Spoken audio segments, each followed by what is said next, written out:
욥기 33장 14절에서 마지막 33절까지 말씀 한 절씩 교독합니다. 하나님은 한 번 말씀하시고 다시 말씀하시되 사람은 관심이 없도다. 하나님이 지상에서 걸며 깊이 잠들 때나 후에나 밤에 하시는 때에 그가 사람의 귀를 여시고 경고로서 두렵게 하시니 이는 사람에게 그의 기질을 보이게 하려 하시며 사람의 흉만을 막으려 하신다. 그는 사람의 혼을 구덩이에 빠지지 않게 하시며 그 생명을 칼에 맞아 멸망하지 않게 하시느니라. 혹은 사람이 평상의 고통과 수고와 불조심의 기질을 전하며 그의 생명은 음식을 싫어하고 그의 마음은 별말을 싫어하며 그의 살은 하나님과 보이지 아니하고 보이지 않는 그가 들어가서 그의 마음은 구덩이에 그의 생명은 멸하는 자에게 가까워지느니라.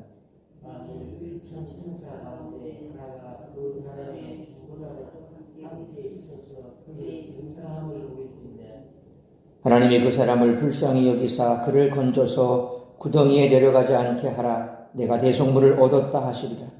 그는 그의 살이 생명보다 나누어지며 생명을 회복하라. 그는 하나님께 기도함으로 하나님의 은혜를 베푸사 그로 말미암아 기뻐 외치며 하나님의 얼굴을 보게 하시고 사람에게 그의 공의를 회복시키느니라.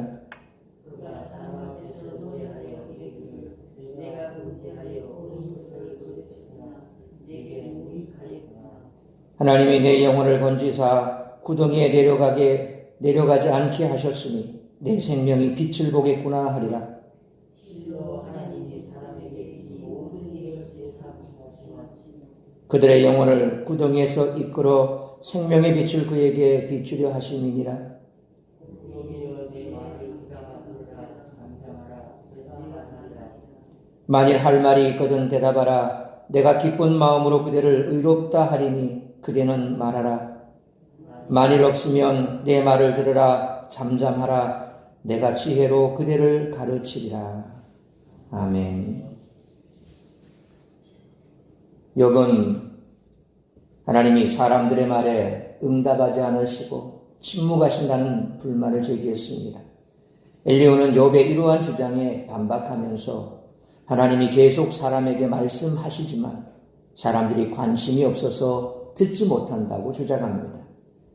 엘리후는 하나님이 꿈과 환상을 통해 사람들에게 나타나 말씀하신다고 말합니다.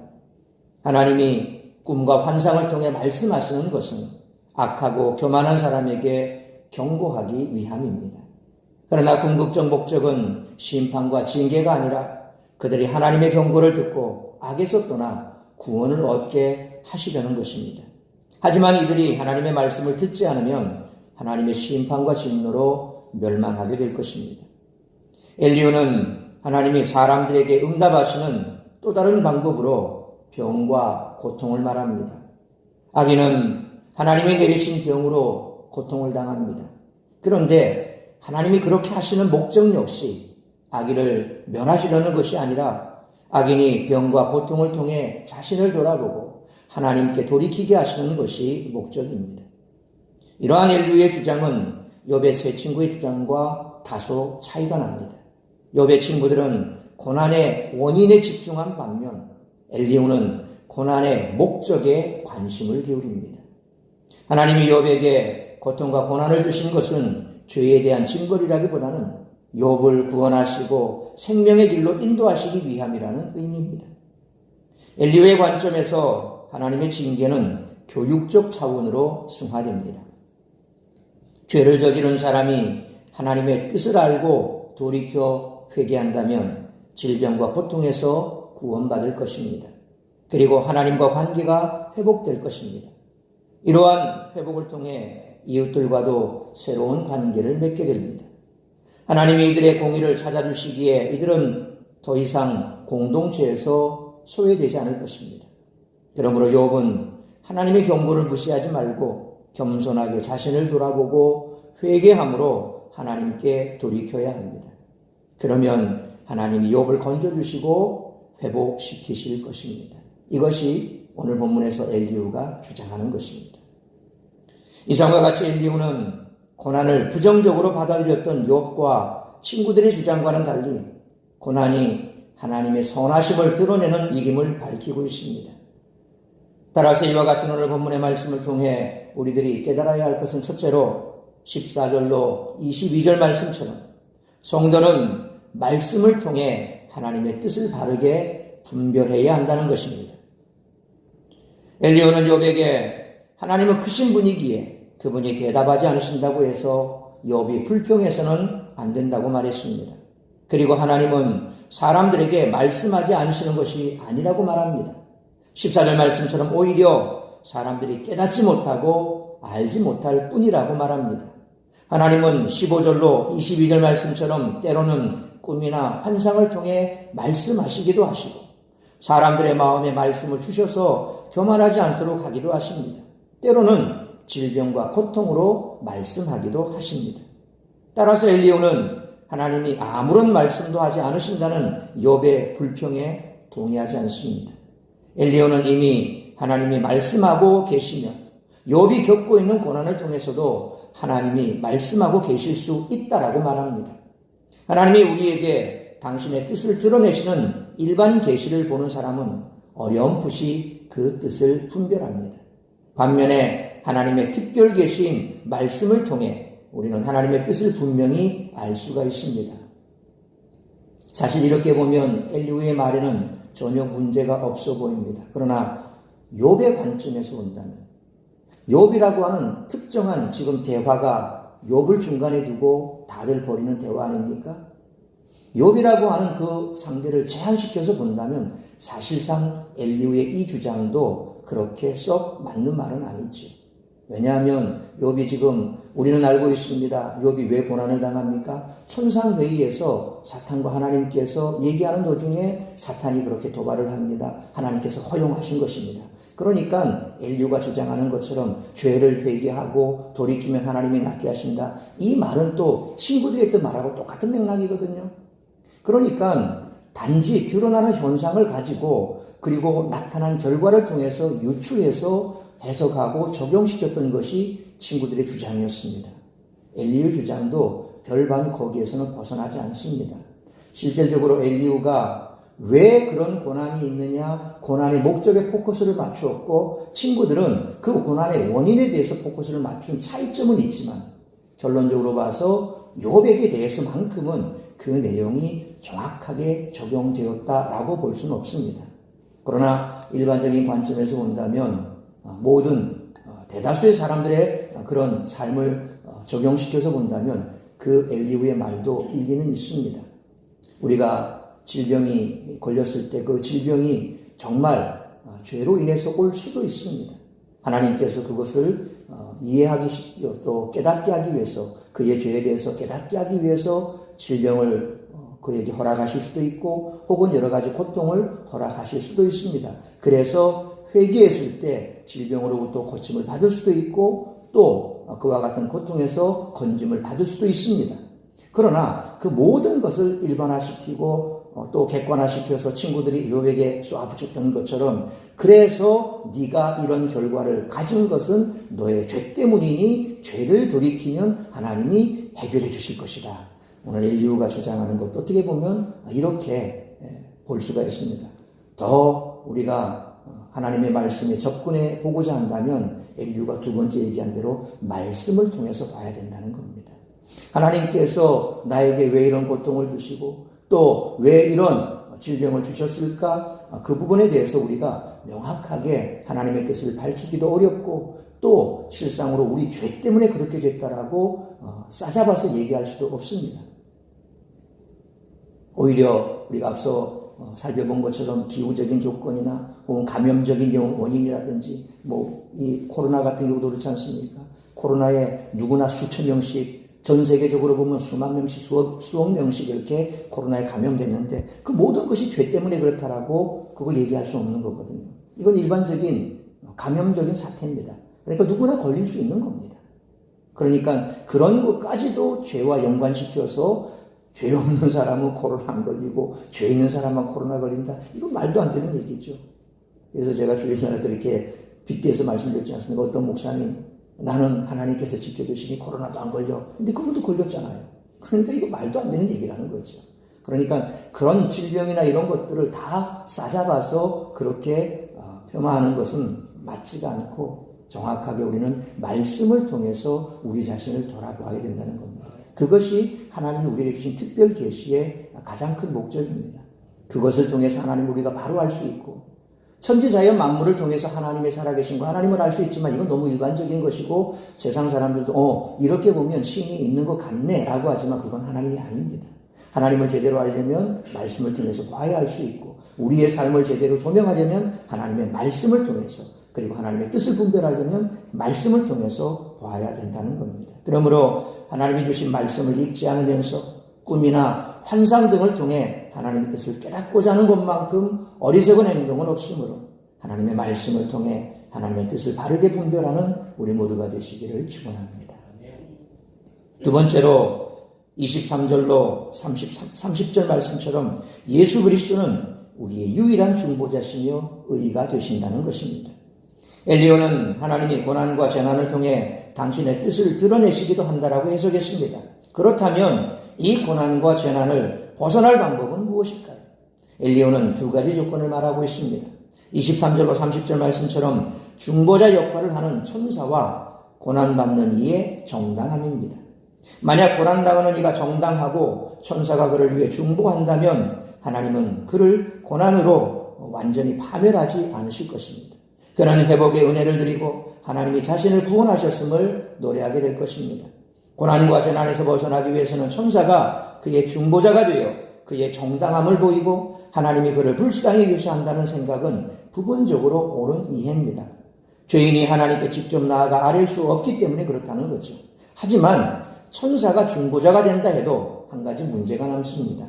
죄인은 자신의 정당함을 하나님 앞에 보일 수 없기 때문입니다. 어느 누구도 하나님 앞에 자기의 의를 드러낼 수가 없지요. 우리 모두 죄인이지 않습니까? 하나님 앞에서 죄 없는 사람은 아무도 없습니다. 욥이라 할지라도 마찬가지입니다. 따라서 죽음의 고난 앞에서 인간은 죄의 값을 대신 치러줄 중보자가 필요합니다. 그래서 예수님이 우리의 중보자로 오신 것입니다. 예수님은 천사보다 뛰어났습니다. 우리의 죄값을 완전히 치러주셨습니다. 여기에서 엘리후가 이렇게 중보자로 천사를 내세운 것은 어떻게 보면 구약시대의 단편적인 그림자를 본 것이죠. 그러니까 적어도 구약시대, 족장시대에 엘리후가 바라봤을 때 사람보다 더 정결하고 그리고 또 신은 아니지만 그 중간의 중재자 역할을 천사가 할 수 있을 것이다 라고 그렇게 단편적으로 생각을 했을지도 모르겠습니다. 그러나 우리는 알고 있습니다. 그 유일한 중보자가 예수 그리스도라는 것입니다. 그 예수 그리스도께서 우리의 중보가 되실 뿐만 아니라 그 예수 그리스도께서 우리의 모든 죄를 대신해서 십자가의 대속제물로 피 흘려 죽으셨습니다. 마치 구약의 제사에서 대제사장이 제물을 가지고 그 제물의 죄를 전가하여 그 제물이 피를 뿌림으로 말미암아 죄가 사함 받는 것처럼 그리고 대제사장이 모든 백성의 죄를 대속죄일에 그 피를 가지고 하나님의 지성소 안에 들어가서 그 백성의 죄를 다 대속하는 것처럼 예수님께서는 그런 대제사장으로 또 실제로 제물로 화목제물로 이 땅에 오셔서 우리 죄를 다 사해 주셨습니다. 그래서 이제 우리는 하나님 앞에 예수 그리스도의 의를 덧입을 때에 하나님께서 우리를 의롭다 칭해 주시는 거죠. 하나님이 우리에게 예수 그리스도의 의를 입은 우리의 모습을 보고 의롭다라고 말씀하는 겁니다. 결국 예수 그리스도의 의를 통해서 우리는 하나님 앞에 나아갈 수 있는 겁니다. 그래서 우리가 하나님 앞에 직접 나아갈 수 없지만 예수 그리스도의 의를 입을 때 하나님 앞에 담대하게 나아갈 길이 열려졌다라고 성경이 말씀하지 않습니까? 그러므로 우리의 유일한 중보자시며 의가 되신 예수 그리스도의 십자가 구속의 놀라운 은혜로 생명을 누리게 되었으며 하나님의 은혜를 입게 된 것을 항상 기억하고 감사하며 주님의 몸된 교회를 위해 복음을 위해 헌신하는 삶을 살아가는 우리 모두가 되시기를 축원합니다. 세 번째로 31절로 33절 말씀처럼 성도에게는 고난도 유익할 수 있다는 것입니다. 고난이 하나님의 선하신 뜻이라는 이 엘리후의 주장은 분명 앞에 세 친구들의 주장과는 조금 다른 접근처럼 보입니다. 엘리후는 자신의 이 같은 주장에 대해 강한 확신을 가지고 욥에게 자신의 말을 잘 들으라고 권면하면서 할 말이 있으면 하라고 말합니다. 그러나 이는 욥의 말을 듣기 위함이 아니라 자신이 계속 욥을 가르치겠다는 의미이므로 바람직한 모습은 아닐 것입니다. 그럼에도 불구하고 엘리후가 하나님이 욥에게 고통과 고난을 주신 것은 죄에 대한 징벌이라기보다는 욥을 구원하시고 생명의 길로 인도하시기 위하는 의미로 해석했던 것은 바람직하다고 할 것입니다. 결국 욥 자체에만 봤을 때는 사실 이것도 억지가 있는 내용이지만 그러나 전반적인 모든 보편 인간에게 보았을 때 그 또한 의미가 있는 것이고 바른 해석이라고 볼 수 있습니다. 그러므로 시편 119편 71편에 고난당한 것이 내게 유익이라 이로 말미암아 내가 주의 율례들을 배우게 되었나이다 라는 말씀처럼 고난 또한 하나님의 선하신 뜻임을 항상 기억하고 온전한 회개와 믿음의 인내로서 고난을 통해 이루고자 하는 하나님의 뜻을 이루어드리는 우리 모두가 되시기를 축원합니다. 사랑하는 성도 여러분, 엘리후의 발언과 주장에 대해 성경은 평가를 내리지 않고 있지만 그가 욥의 고난에 대한 하나님의 뜻을 완전히 이해했다라고 볼 수는 없습니다. 고난에 하나님의 선한 뜻이 있다고 말하므로 하나님이 악하다는 비난을 비껴가고 있지만 그 역시 욥의 고난을 정확하게 설명하지 못했습니다. 그러므로 고통 가운데 있는 이웃에게 우리가 해야 할 가장 중요한 것은 설명하고 가르치는 것이 아니라 함께 견뎌내는 것이며 무엇보다 중요한 것은 중보자 되시며 우리의 의가 되신 예수 그리스도께로 인도할 수 있는 우리 모두가 되시길 주님의 이름으로 축원합니다. 기도하겠습니다. 거룩하신 아버지 하나님, 은혜와 사랑을 감사합니다. 오늘도 이 새벽을 깨워 말씀으로 예배로 하루를 시작하게 하시니 감사합니다. 오늘도 우리에게 주신 말씀 우리가 가슴에 새기며 오늘 엘리후가 다른 친구들과 또 다른 관점에서 욥의 그 고난을 바라보며 해석했지만 그도 한계가 있음을 우리가 알 수 있습니다. 결국 하나님께서 성경 속에서는 엘리후의 주장에 대해 더 이상 평론은 하고 있지 않지만 그 역시도 한 인간에 불과했다는 사실을 압니다. 우리 역시 마찬가지입니다. 우리가 아무리 하나님 앞에 의롭게 살고 있고 말씀대로 살고 있다 할지라도 우리는 역시 죄인입니다. 그러므로 고난과 고통 가운데 있는 자를 우리는 평가할 자격이 없습니다. 우리 역시도 죄인이기 때문에 그렇습니다.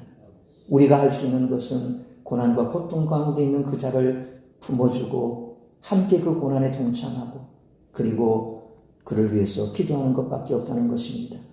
늘 말씀을 통해서 우리가 먼저 우리 자신을 돌아보고 하나님의 뜻이 무엇인지를 분별할 수 있고 그래서 그 하나님의 뜻이 고난 가운데서도 분명 이루어질 것을 믿는 믿음으로 인내할 때에 고통 또한 우리에게 유익이 될 수 있을 줄 믿습니다. 그런 믿음으로 살아가게 하여 주옵시고 또한 고난 가운데 있는 자들에게 가장 중요한 것은 우리의 의가 되시며 우리의 모든 죄를 사하시기 위해 우리 대신 죄짐을 지셨던 예수 그리스도 우리의 중보자 대신 주께로 인도하는 것입니다. 그러므로 고난 가운데 있는 자들에게 예수 그리스도를 소개하고 또 우리의 죄를 대신하여 고통 가운데 우리의 모든 고통의 짐을 짊어지셨던 예수님을께로 인도할 때에 그들이 주님을 만남에 그들 또한 주님으로 말미암아 소망과 힘을 얻게 될 줄 믿습니다. 그러므로 우리가 해야 할 것은 고난 가운데 있는 자들과 함께 고난을 나누고 또한 그들을 주님께로 인도하고 우리의 삶 가운데 펼쳐진 여러 가지 많은 고통과 고난과 질병과 세상의 여러 가지 많은 문제들에 대하여서는 우리가 속단할 것이 아니라 말씀 앞에서 해석하고 말씀을 통해서 하나님의 뜻을 분별하는 영적인 눈을 가져야 할 줄 믿습니다. 오늘 다시 한번 주님 앞에 우리가 간구하고 나아갈 때에 우리의 삶에 펼쳐진 여러 가지 많은 일들에 대하여 우리가 어떻게 바라보아야 할지 주 앞에 기도하며 나아갈 때 말씀하여 주옵소서.